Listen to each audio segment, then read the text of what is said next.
Om Satchidananda-rupaya Vishwotpatyadi-hetave Tapatraya-vinashaya Shri Krishnaya Vayam Numaha. Janmadhyasya yatonvayaditaratascharteshvabhignaswarat Tene Brahma Hridaya Adi Kavaye Muhyanti Yatsurayaha Tejo Vari Mridam Yata Vinimayo Yatra Trisargo Mrisha Dhamna Swena Sada Nirasta Kuhakam Satyam Param Dhimahi Dharma Projita Ketavotra Paramo Nirmatsaranam Satam Vedyam Vastavamatra Vastu Shivadam Tapatrayonmulanam Srimad Bhagavate Mahamuni Kim Va Parerishwaraha Sadyo Hridyavarudya Tetra Kritibi Shushrushubhistatchanat. Hari Om and greetings from Niagara Falls. When we all die, our birth will be determined by yatha karma. The way that we lived will determine how we are going to die and how we are going to be born again. It's not just karma though. Yatha karma, yatha shrutam. It is also based on what we know. What we know today will affect how we will live tomorrow. What I know in this lifetime will affect how I live in the next lifetime. Knowledge is power. People pay for knowledge. People value knowing what's going to happen with a company, with a country. When one knows that they're alive to be enlightened, then in their next lifetime, they will be more geared towards that enlightenment. But if one doesn't know that they're alive to be enlightened, then how much lesser the opportunity will be in the next lifetime. The circumstances, the way one thinks. A Purana has a singular purpose to nourish bhakti.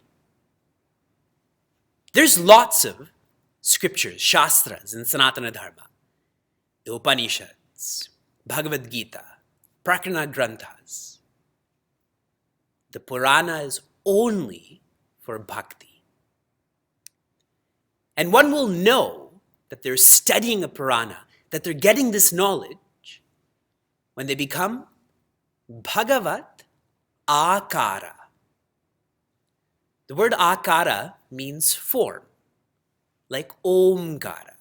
Correct? This is the form of Om. Bhagavat Akara means my form, who I am, is Bhagavat, is of the nature, is filled with Bhagavan.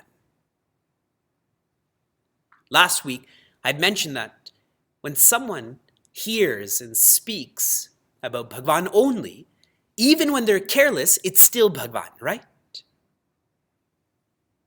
So we are not just working hard, we're working smart also. by studying a Purana to become Bhagavat Akara. That way, if we're going to be born again, we will be born in the trajectory for enlightenment. But better is that we're not born again. That enlightenment is iha, no conditions. Each skanda of Bhagavatam has a specific focus. In the first skanda, the focus is adhikari. Raja Parikshita is the adhikari.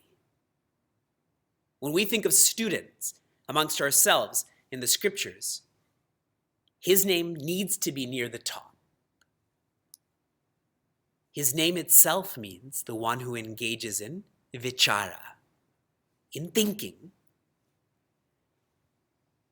When he was born, all the way to us meeting him now, he's trying to find out where he came from.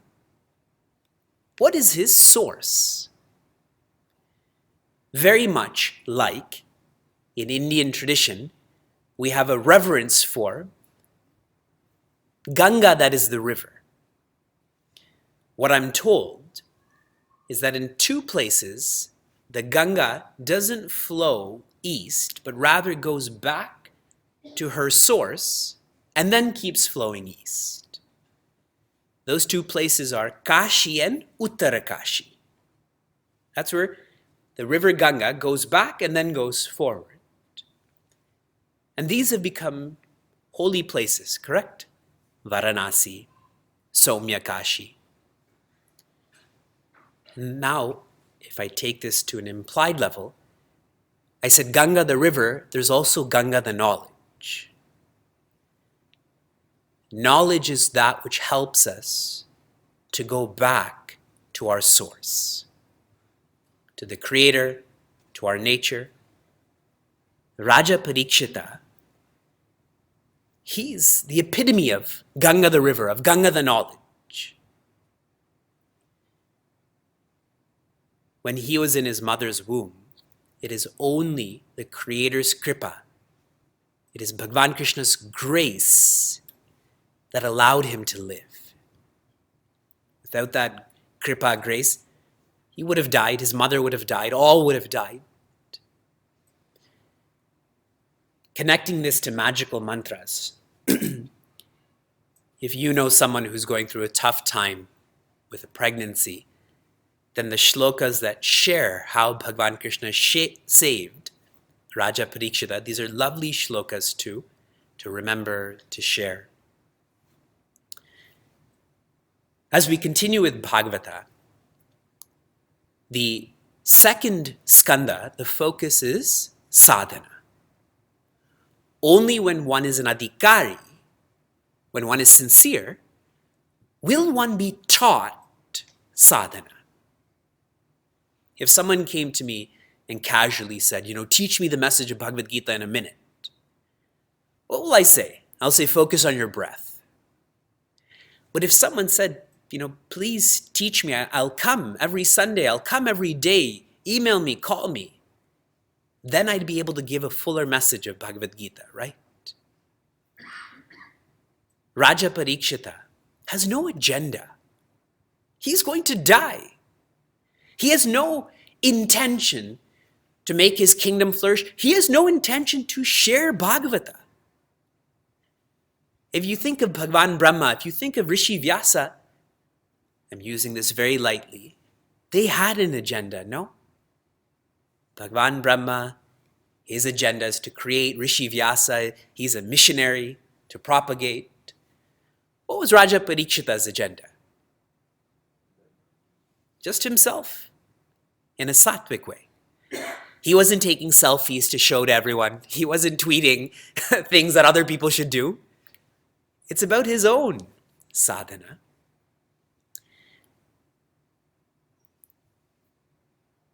We studied at the completion of the second skanda that the 5 parts to any Purana are Sarga, Visarga, Sthana, Poshana, Uti. And to become a Mahapurana, there's 5 more focuses, which are, the remaining are Manvantara, Ishanukata, Nirodha, Mukti, Ashraya. The 10 parts of Bhagavatam. They are the 10 parts of Bhagavatam, a Mahapurana. Coming back to Raja Parikshita, he doesn't want to know these technicalities. He knows that these 10 facets are just words for God. That's it. Nirodha is God, Uti is God, Adhikari is God. All of this creation is actually the Creator. The Creator willed this expression. The Creator's will is the Creator. So please understand that this dissection is just a technicality to study this. Like in Bhagavad Gita, the Sankalpa Vakya, where we say this chapter has ended, this chapter has begun, do you think Bhagavan Krishna taught Prince Arjuna like that? He said, okay, intermission, Arjuna, go to the bathroom, let's stretch, now we'll begin the next chapter. He just taught. But our rishis have created this dissection for us to grasp this more. Such beautiful educational tools are being shared. And the last part of the canto, which I emphasized, and it was a deep part of Bhagavatam, the Creator willed creation. He did it in this way. He imagined the organ. From the organ came the element, from the element came the controller or the organizer, the Devata. So he willed that he wanted to see. So what organ came? Eyes. What is the element associated with the eyes? What came then? Fire. And who's the organizer for fire? Agni. So he expressed that I want to see. He wanted to hear, correct? So the organ that came? Ears. The element that came? Space. And the organizer of space? I've forgotten who the organizer of space is, but there must be some organizer of space also, correct? So think deeply about this. We also have eyes. We also have ears. We also know fire, and we also know space. There's only the Creator. And now we begin the 3rd canto. And for those who perhaps got a little bit lost at the end of canto 2, more will be shared in canto 3, so just keep listening carefully.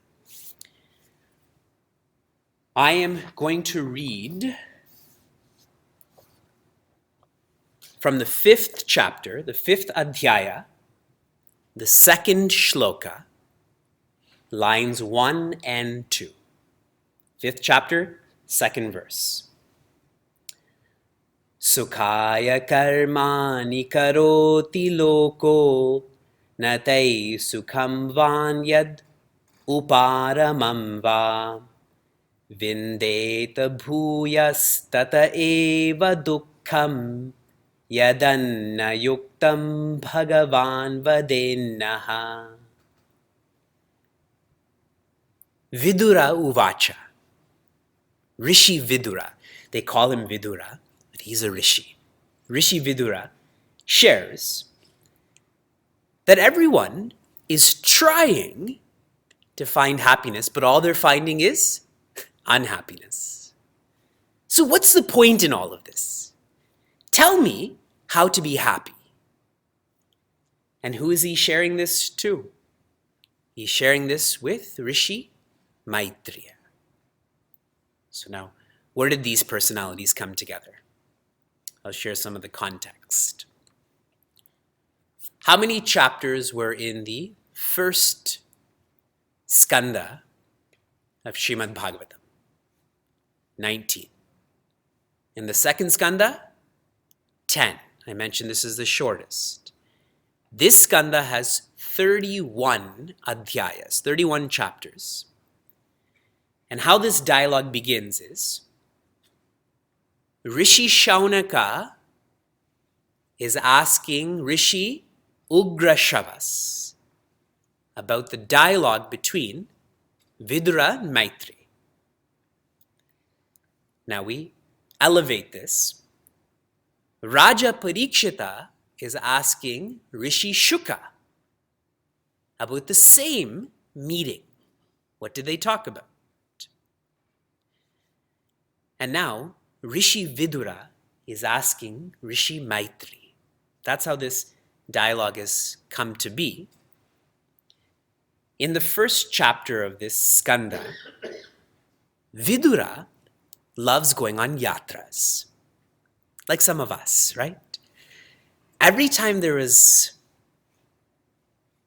adharma in the Mahabharata, there was adharma propagated by his brother.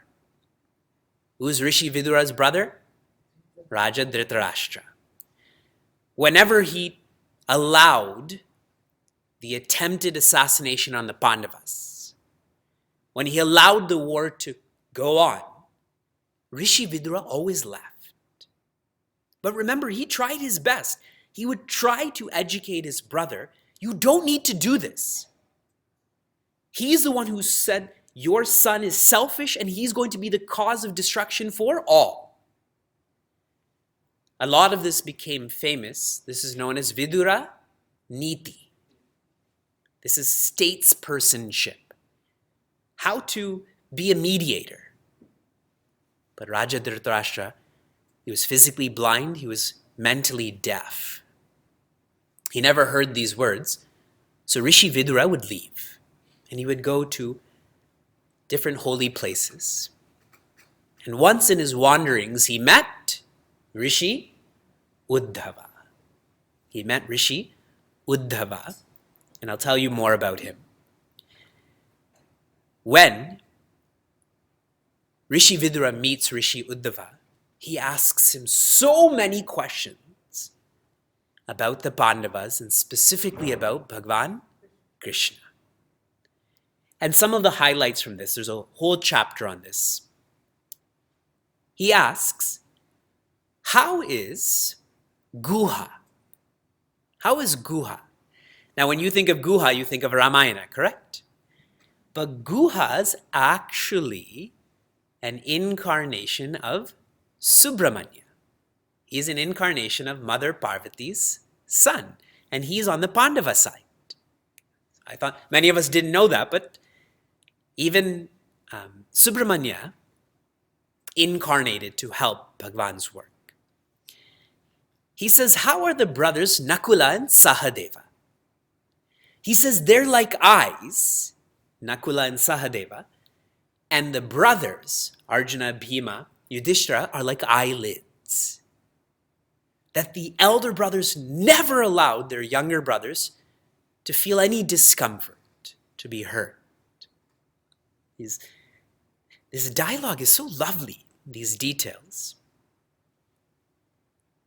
Rishi Vidura tells Rishi Uddhava that in my travels, what I've learned is that all of the happenings in the world, nothing surprises me anymore. He's realized that everything is always changing, so he no longer is affected by that change. And that's a lovely message about what one should learn when they go on travels. Not for entertainment, but for enlightenment. What one should do on a yatra is observe all of the change, so one becomes more stable, more balanced. In the second chapter, Rishi Uddhava starts to answer Rishi Vidura's questions specifically about Bhagavan Krishna. and he actually gives a whole narration of Bhagavan Krishna's life. What we will study in great detail in the 10th canto is shared in brief in this skanda.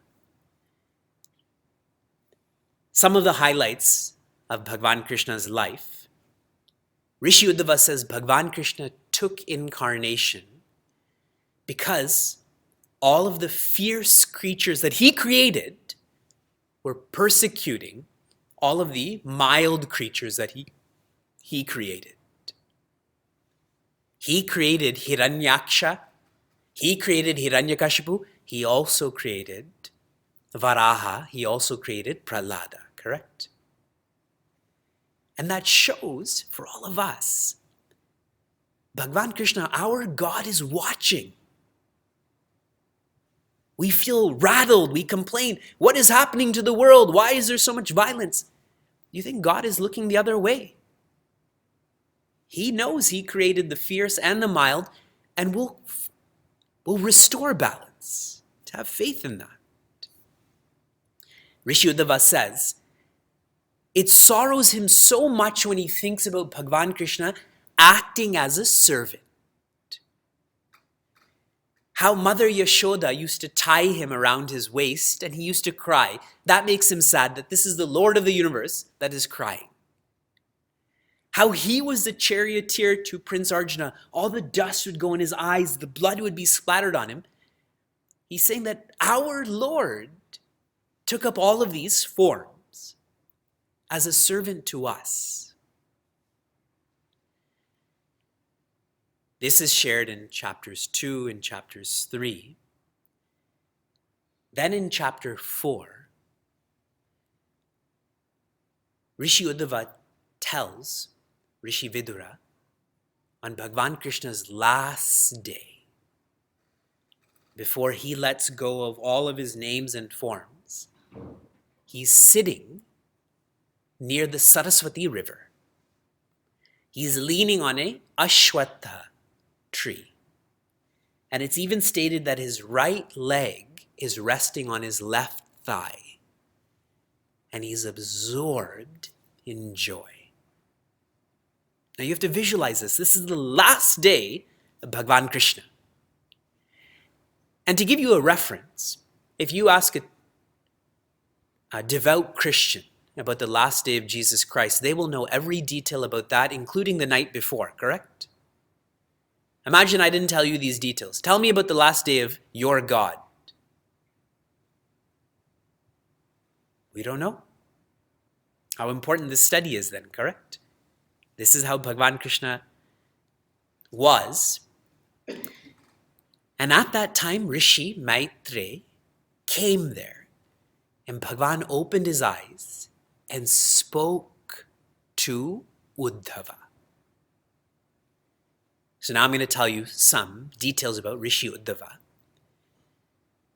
It's shared in Bhagavatam that when he was just 5 years old, for many of our Balavar students, they start when they're 5.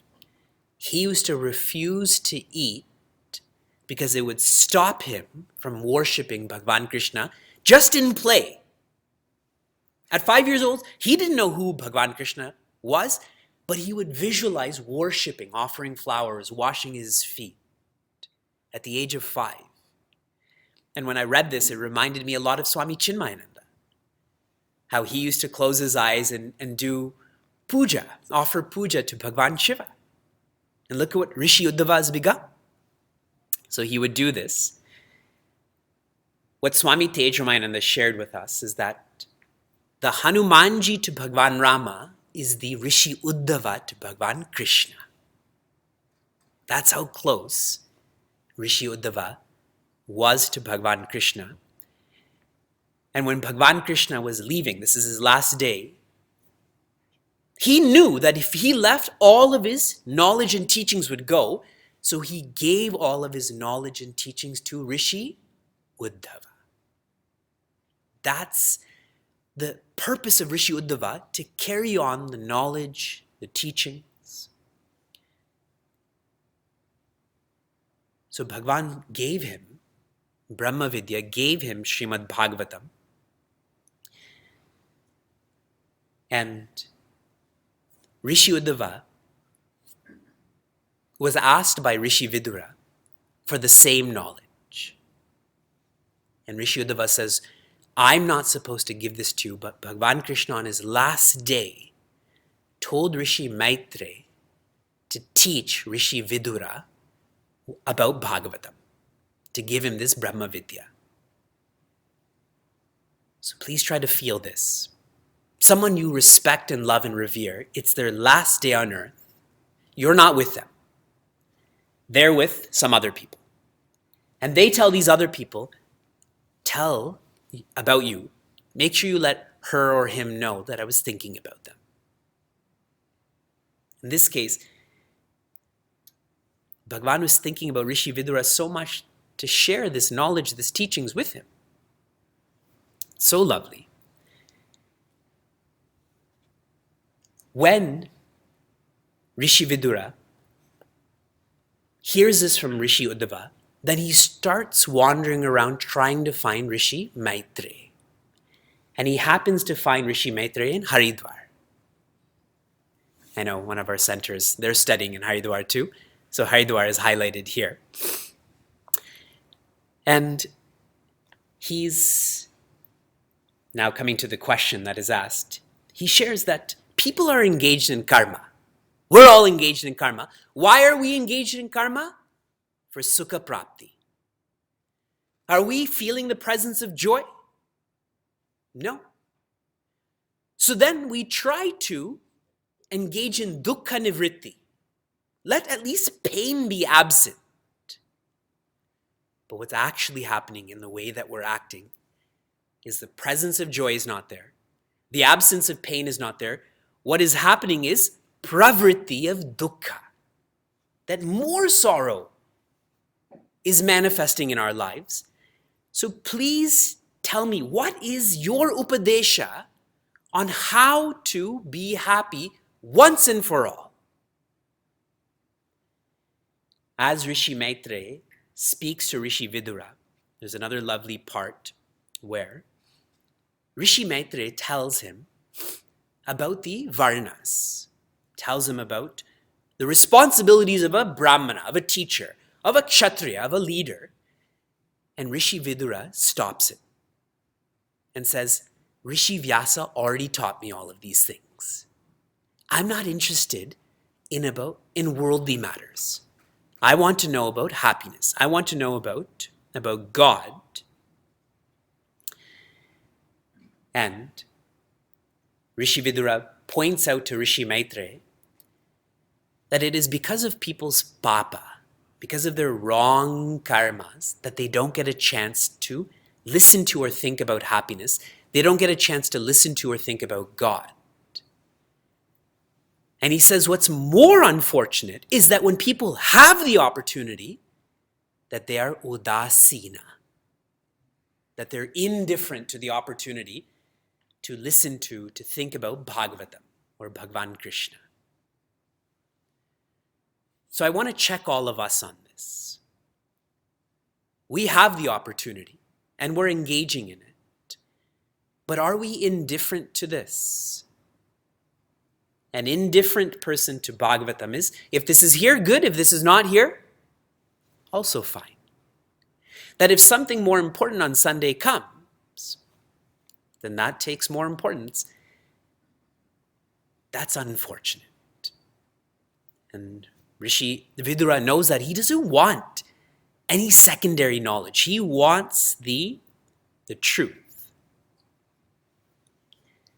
It's a really thoughtful shloka. Now we'll study one more. I'm going to the 6th chapter now, the 6th adhyaya, and this is a powerful shloka about Maya. This is the 38th verse of the 6th chapter. Ato Bhagavato Maya, Mayinam api mohini, yat swayam chatma vartmatma, na veda kim utapare. So what's shared here is, this is Bhagavan's Maya. And Bhagavan's Maya can confuse, the word mohini, anyone. Those who are the most wise, those who are the most ignorant, mohini has no limits. In fact, Bhagavan's Maya is so infinite that even Bhagavan doesn't know Bhagavan's Maya. And this reminds me of sometimes kids would ask, can God create a hole that's big enough for God to not get out? So that's what's being shared here about Bhagavan's Maya. Okay. So we'll think more about this, but some context. Who is Rishi Vidura? Lord Yama. He is Lord Yama. Rishi Vidura is an incarnation of Lord Yama. And why this is important is that the god of death can also become an ordinary person. So, why pray to the god of death? Why be afraid of the god of death when he is also just a worker for Bhagavan, for Brahman? How does Rishi Maitreya know all of this knowledge? Rishi Uddhava got it from Bhagavan Krishna. Rishi Vidura is getting it from Rishi Maitreya, but who did he learn this from? Rishi Maitreya learned this from Rishi Vyasa, And what is shared in the 5th and 6th chapters, Rishi Vyasa learned this from Rishi Sankyayana. You don't really need to remember that name, but Rishi Vyasa also learned this knowledge. And Rishi Sankyayana learned this from Bhagavan Ananta. That would be Sri Lakshmana, that would be the Shesha that Bhagavan Narayana rests on. He has this knowledge too. He taught one Rishi, this Rishi taught another Rishi, taught another Rishi, taught another Rishi. And why this is important to note is only knowledge from a Guru Shishya Parampara abides. Knowledge that does not come from the Guru Shishya Parampara comes and goes. But knowledge from the Guru Shishya Parampara comes and stays. So that's why I'm giving you these details about who learned this from whom. Now, if there's a gap there, who did you learn this from? Oh, I just thought about it. Clearly that's come from the ego then, no? It's been tainted.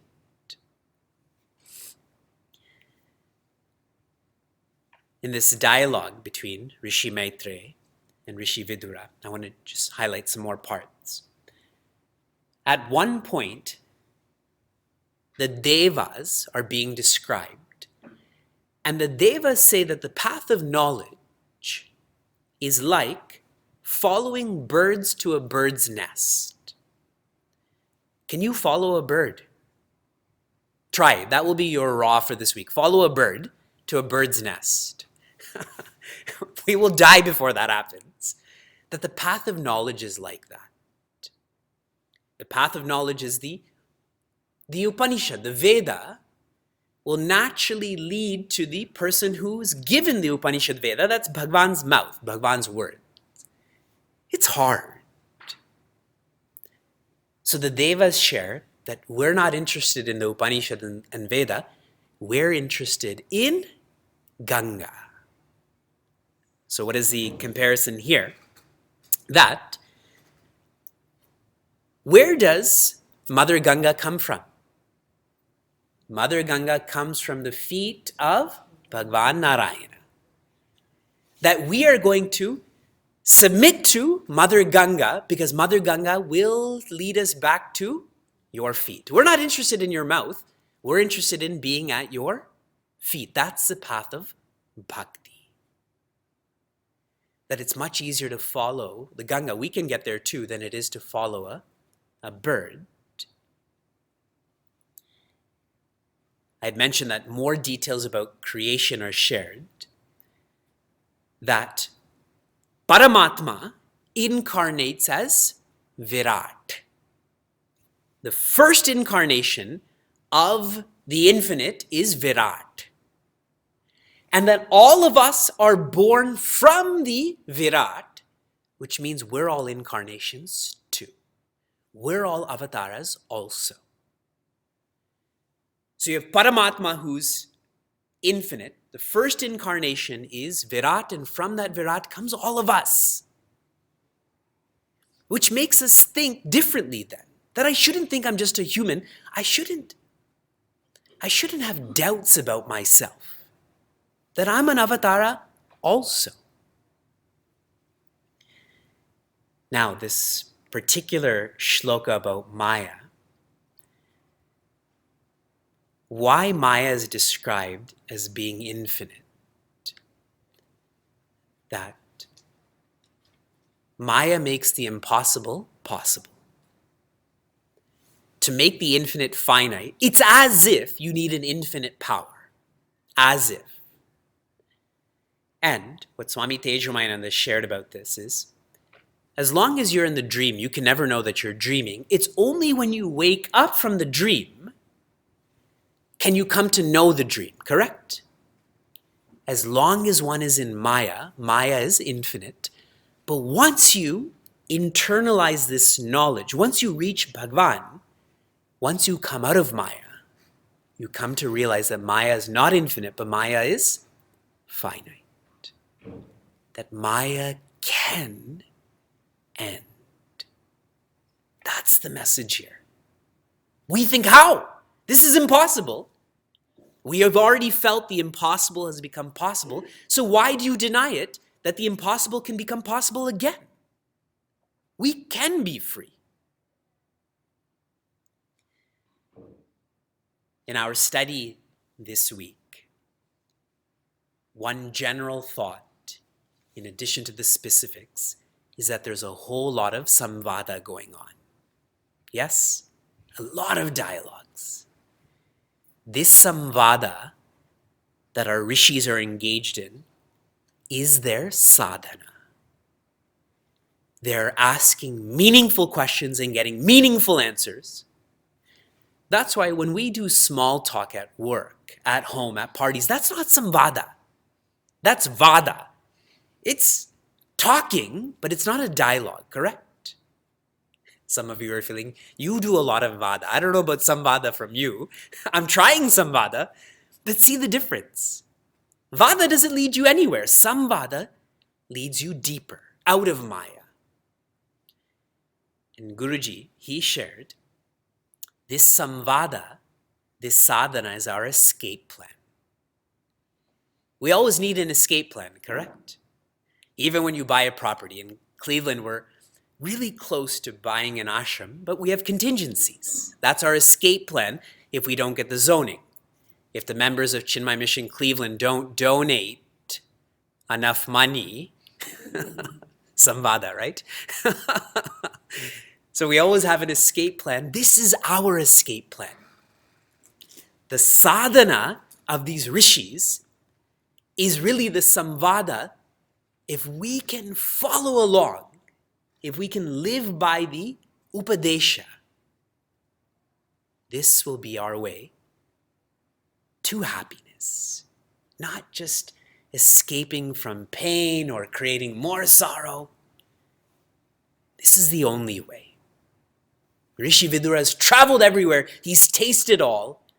And he's saying, I've not been able to lessen my sorrow. I've only increased it. Tell me what's best. The Guru Shishya Parampara leads us to that lasting joy.